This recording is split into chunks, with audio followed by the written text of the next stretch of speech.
Pilot साहब ने ठीक कहा, मेरी ताकत आप लोग हैं। आप लोगों की वजह से ही मैं आज इस स्थिति में खड़ा हूं, नहीं तो मैं कभी का टूट जाता। तो इसलिए आप लोगों ने मुझे हमेशा प्यार, स्नेह, सहयोग, आशीर्वाद दिया, उसको मैं कभी भूल नहीं सकता। आप लोगों का एहसान मैं आप लोगों के लिए मेरी चमड़ी के जूते बनाऊं तो भी उतर नहीं सकता। पायलट साहब ने जैसा कहा, मैं जिसके साथ रहता हूं या जिसको जो बात कहता हूं उस पर हमेशा कायम रहता हूं। उससे चाहे मुझे नुकसान हो या फायदा, ये नहीं देखता। आजकल लोग नुकसान फायदा देख करके चलते हैं, ये सबको पता है। आज अभी इस बार ही नहीं, पूर्व में भी 1980 में जब मैं विधायक बना था तो उस समय राजनीति में लाने वाले मेरे को परशुराम जी मदेरणा थे उस टाइम। तो जब नेता की बात आई राजस्थान में तो मैं मजबूती से परशुराम जी के साथ खड़ा रहा। परशुराम जी राजस्थान के नेता नहीं बन सके, लेकिन मैंने उनका कभी साथ नहीं छोड़ा। कोऑपरेटिव बैंक के, भूमि विकास बैंक के और दूसरे निगमों के पद बांटे जा रहे थे, मंत्री भी बनाए जा रहे थे, मुझे भी बुलाया गया। जिम्मेदार आदमी जिसके हाथ में उस समय ताकत थी, वो सब कुछ राजस्थान में करने की क्षमता रखते थे। उन्होंने मुझे बुला कर के कहा कि आपको जोधपुर का, मारवाड़ का किसानों का नेता बनाना चाहते हम। मैंने कहा मैं तो ये एमएलए बन गया, यही ज़्यादा है मेरे लिए, इससे ज़्यादा आप मेरे को क्या बनाओगे? मेरे को इससे ज़्यादा कुछ बनना नहीं।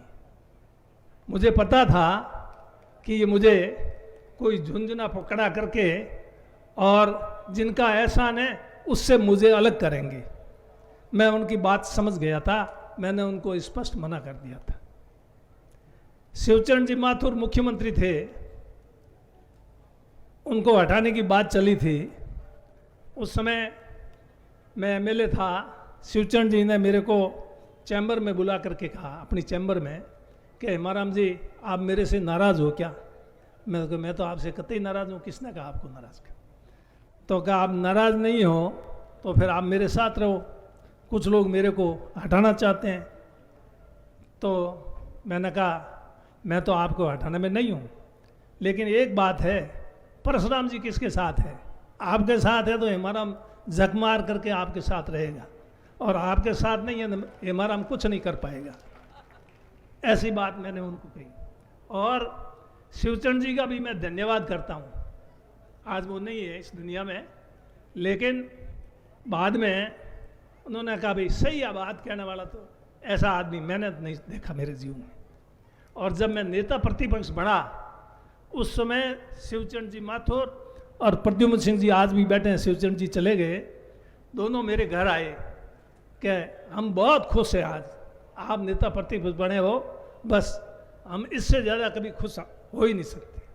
ये मेरे घर आए थे। नेता प्रतिपक्ष की भी जिम्मेदारी मेरे को दी थी। उस समय मैं नेता प्रतिपक्ष होने के नाते टिकटों का दिल्ली में सोनिया जी के साथ बैठ करके फैसला होता था, उसमें मैं भी भागीदार था, शामिल था। हरीश जी को पता है, ये मेरे साथ 24 घंटे साथ रहते थे, और तबीयत खराब हो जाती थी तो ये कहीं ले जा करके थोड़ी दवाई भी देते, थोड़ी रेस्ट भी करवाते। तो उस समय भी मेरा मन बाईतू से चुनाव लड़ने का था, लेकिन मैंने मना किया। और सभी जो स्क्रीनिंग कमेटी थी वो पूरी की पूरी चाहती थी कि मैं बाईतू से चुनाव लड़ूं, लेकिन मैंने कहा मैं बाईतू से चुनाव नहीं लड़ूंगा। बाईतू का टिकट मेरे को और किसी को देना पड़ेगा। किसको देना पड़ेगा? कर्नल सोनाराम जी को देना पड़ेगा। क्यों देना पड़ेगा? इसलिए देना पड़ेगा कि कर्नल सोनाराम जी को टिकट नहीं दिया नहीं तो हमारा सबका होका भर देंगे। और ये कर्नल सोनाराम जी ने कह दिया अगर मेरे को टिकट नहीं मैं तुम्हारा सबका इलाज कर दूंगा। और ये मैंने महसूस किया कि हाँ ये इलाज कर देंगे। तो अगर ये इलाज कर देंगे तो हमारा तो काम हो गया, हमारी तो सरकार बनेगी नहीं। फिर मैं एक बाई से जीत के आ जाऊंगा तो आ जाऊंगा, वो तो बात अलग थी। वो मेरे को तो नहीं हरा पाते मोहल्ले, लेकिन पूरे जिले का नाश कर देते तो सरकार हमारी कहाँ से बनती? उस समय ही सरकार नहीं बनती। तो कहने का मतलब अभी जैसे पायलट साहब कह रहे थे अपन जिसके साथ रहे साथ रहे। शीश राम जी ओला ने मेरे को नेता प्रतिपक्ष बनाया। सोनिया जी को शीश राम जी ने कहा कि इस हेमाराम को नेता प्रतिपक्ष बना दो। शीश राम जी के अलावा एक भी व्यक्ति नहीं था जिसने सोनिया जी को कहा हो कि हेमाराम को नेता प्रतिपक्ष बनाओ। और कोई था तो आ जाए मेरे को बता दें। और शीश राम जी कहने से नेता प्रतिपक्ष बनाया, मेरे को बनाया। तो मैं जब तक शीश राम जी रहे उनके साथ कंधे से कंधा मिलाकर के साथ में खड़ा रहा। और ब्रजेंद्र जी के भी साथ में हूँ, परशुराम जी के परिवार के भी आज भी साथ हूँ। मैं उनका कभी एहसान भूल नहीं सकता, आप लोगों का जनता का भी कभी एहसान भूल नहीं सकता, और पायलट साहब का भी कभी एहसान भूल नहीं सकता। तो इसलिए पायलट साहब आपने हिम्मत बंधाई, जनता ने भी हिम्मत बंधाई, तब जाके चुनाव लड़ पाया। तो ये इतनी बड़ी ताकत आप लोगों ने दी है मेरे को, इससे ज़्यादा आप मेरे को क्या दे सकते? सब कुछ दे दिया, बाकी क्या बचा? तो मैं आपका बहुत ऋणी हूँ। मैं इसलिए बोलना नहीं चाहता था, तो बोलना इसलिए मैं उस हिसाब से ही बोला ताकि मैं कुछ बोल पाऊँ। अगर मैं शुरू से ही कुछ ऐसा ही बोलता, वीरेंद्र का नाम लेता, मैं बोल नहीं पाता। इसलिए वो नाम नहीं लेकर के आप लोगों ने कह दिया। तो आप सब इतनी तादाद में पधारे, हमारा मान सम्मान बढ़ाया। ये राजस्थान से कहाँ से विभूतियाँ आई, इससे ज़्यादा और मेरे लिए क्या बात होगी। और आप बाड़मेर ज़िले के कितने लोग यहाँ आए हो, और पायलट साहब को भी सुनने के लिए, खाली मेरे हिसाब से नहीं आए हो। आप बहुत दिनों से चाहते थे कि पायलट साहब को भी प्रोग्राम, आप लोग भी कहते थे कभी पायलट साहब का भी कार्यक्रम रखो, कभी रखो। मैंने कहा रखेंगे, कभी मौका आने दो, मौका आएगा तब रखेंगे। अब संयोग से ये मौका आ गया और इनका कार्यक्रम रख दिया। तो यहाँ आप पधारे, इनका भी मान सम्मान बढ़ा, हमारा भी मान सम्मान बढ़ा।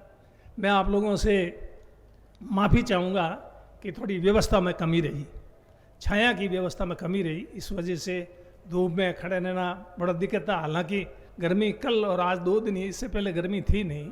उस हिसाब से उसके लिए मैं आप लोगों से माफ़ी चाहूँगा और यही उम्मीद करता हूँ कि इसी प्रकार का सहयोग आशीर्वाद आप लोगों को मिलता रहे। और मैंने तो मेरे जीवन में गणित जीत हार होती रहती है, ये तो मैंने भी हार भी देखी है, कोई ऐसा नहीं हार देखी नहीं हो, सब है। लेकिन मजबूत दृढ़ इच्छा शक्ति वाला नेता ये पायलट साहब को मैं मानता हूँ। मैं इसलिए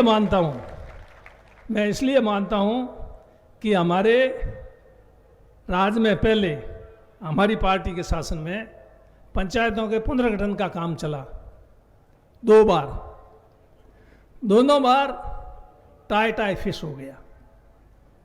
इस बार भी टाई फिश नहीं हो जाए और पंचायतें बने या न बने। मैंने पायलट साहब फ़ोन से बात की यहाँ मेरे घर से, मैंने कहा पायलट साहब आपके पंचायतें बनाने की मंशा है या ये अधिसूचना जारी है, क्या मामला?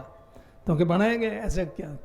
तो मैंने कहा आप 4000 की जनसंख्या पे बनाने के आपने नोटिफिकेशन जारी किया, कैसे बनेंगी? एक भी नहीं बनेगी। तो कि क्या करना चाहिए? मैंने कहा 2000 पे बनाओ तो बनेगी। तो कहा आप चिट्ठी लेके भेजो। मैंने उसी में चिट्ठी लेकर के व्हाट्सएप की, इन्होंने दूसरे दिन ही 2500 पे कर दिया। मैंने कहा इससे भी काम नहीं बनेगा हमारे, और आपको कम करना पड़ेगा। तब इन्होंने कहा 10% कुछ कर दें, 2000 तक की कर देंगे, कलेक्टर को कह देंगे शिथिलता प्रदान करके दे दे, बना देंगे, रिलैक्सेशन दे देंगे। फिर बाद में यहाँ से प्रस्ताव चले गए सरकार को। हमने कहा साहब इससे ही काम बना, आधा बना, पूरा काम नहीं हुआ है। तो कि पूरा कैसे होगा, हमारे कुछ और पंचायतें रह गई है, वो भी बनाओ तो होए। तब फिर पायलट साहब ने कहा चाहता क्या आखिर? मैं कहा और पंचायतें बनाना चाहता हूँ। तब मेरे को कहा लिख के दे दो लिस्ट। मैंने ये लिस्ट दे दी। मैं कहा जनसंख्या कम है, क्या जनसंख्या तू छोड़, जनसंख्या की बात तू तेरे बनानी, वो लिख के दे दे, जनसंख्या रहने दे। मैंने जो दी वैसी की वैसी यहाँ कलेक्टर के पास भेज दी, और वो कलेक्टर ने नोटिफिकेशन का जारी कर रहे थे।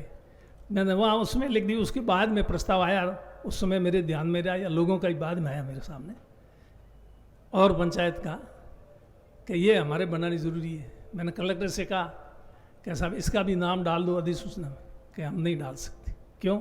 ऊपर से आएगी लिस्ट, ऊपर से आएगी तो ही होगा। मैंने फ़ोन किया यहाँ से, मैंने कहा ये एक नाम और भेजो, ये रह गया पीछे। तो वहाँ से फ़ोन किया, एक नाम उसी टाइम वो भी जोड़ दिया। कहना मतलब जो कहा वो सब हो गया, कोई बाकी रहा ही नहीं। पंचायत राज विभाग ने पास, अगर ये विभाग इनके पास नहीं होता नहीं तो मोरो हाल वही होता जो को पहली 2 बार हो। लोग मैंने पूछता कि कहीं हो ही पंचायत रो, मैं कहा भाई कहीं कह नहीं सको, हुबर है पूरे पेट ब्यावे ठा पड़े, अधूरो नौकी नहीं नौकी मैंने ठा नहीं है, आगे 2 बार मारो अधूरो नौकड़ो है, हो सके हम कहीं नौक दे नहीं नौके। पर पायलट साहब में कह दियो अब कैसे नहीं बनाई नहीं, और कपूरो थोमा धोकेला इन वास्ते थे सावधान रहियो। हरीश जी ने भी कहा बेटा, हरीश जी भी कमेटी में नहीं हूँ रोज़ कहता हूँ, मैं ध्यान रखियो पंचायत मामलो, हम कह जे नहीं की नहीं तो थोड़े कुतियों का आदे में बैठ जाए वाला कटेगा ही नहीं रोला।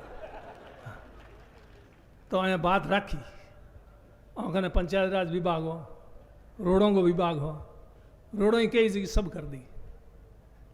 अब बात पायलट साहब की PWD की डिमांड ही, मैं बोलियो मैं कहो एक VRS होया करे, मैं पायलट साहब के मैं एक VRP भी है, VRS में voluntary retirement from service, VRP को मतलब वॉलंटरी रिटायरमेंट फ्रॉम पॉलिटिक्स, इसलिए मैंने कहा VRP के लिए मैं आवेदन कर रहा हूँ। तब इन्होंने कहा नहीं, ये आपका VRP स्वीकार नहीं होगा। VRS भी कई बार स्वीकार नहीं होता है, वो सरकार के ऊपर निर्भर करता है स्वीकार करे या नहीं। तो इस प्रकार कहने की बातें बहुत है, लेकिन जो इनका स्नेह है उसको मैं कभी भूल नहीं सकता। और ये मंच पे जितने भी हमारे साथी बैठे हैं इनका भी बहुत एहसान बंद हो। कहाँ से दूर गए, ये धौलपुर मलिंगा जी कहाँ से आए, खिलाड़ी लाल जी और मुरारी लाल जी वगैरह हैं, सारे और भी दूसरे साथी हैं, मैं सबका नाम ले नहीं सकूं। तो बहुत बहुत आभार प्रकट करता हूँ आप सबका, एक बार फिर हृदय से बहुत बहुत आभार प्रकट करता हूँ। बहुत बहुत धन्यवाद।